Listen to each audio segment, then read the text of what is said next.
नमस्कार विद्यार्थी मित्रांनो, मी तुमच्या पुढे आज एक कविता सादर करत आहे. कवितेचे नाव आहे आई. माझ्या कवितेचे कवी आहेत संकर्षण कनाडे. त्यांचा जन्म 21 जून 1990 झाला. त्यांचा जन्म हा परभणी या ठिकाणी झाला. त्यांचे शिक्षण पदवीधर. त्यांचे प्रसिद्ध नाटक म्हणजे तू म्हणशील तसे. तर चला सुरुवात करते माझी कविता. आज म्हटलं स्वतःला जरा जाग विचारा. आज म्हटलं स्वतःला जरा जाग विचारावा. आपण आईसाठी काय करतो तो आढावा घ्यावा. आपण आईसाठी काय करतो तो आढावा घ्यावा.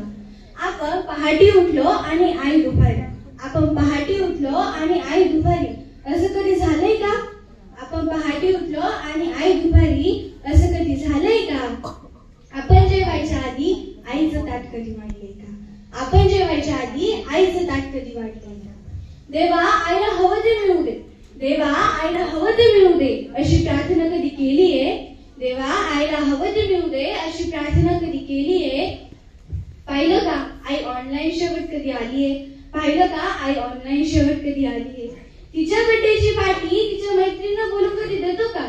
तिच्या बर्थडेची पार्टी तिच्या मैत्रिणींना बोलून कधी देतो का? तिने केलेला पसारा आपण कधी आवडतो का? तिने केलेला पसारा आपण कधी आवडतो? ती लक्षात ठेवून आपल्या बाळासाठी सतत हात पसरवत असते. ती लक्षात ठेवून आपल्या बाळासाठी सतत हात पसरवत असते. कधी देवापुढे तर कधी नशिबापुढे. ती आपल्या बाळासाठी देवापुढे हात पसरवते. पण मात्र स्वतःची दुपारची बीपीची गोळी घ्यायला विसरते. पण मात्र स्वतःची दुपारची बीपीची गोळी घ्यायला विसरते. आईची आई होऊन बाळांना कधी वागाना. आईची आई होऊन बाळांना कधी वागाना. तिची खडवड हातात घेऊन बघा ना. तिची खडवड हातात घेऊन बघा ना. तुम्ही कितीही कर्तृत्व गाजवा.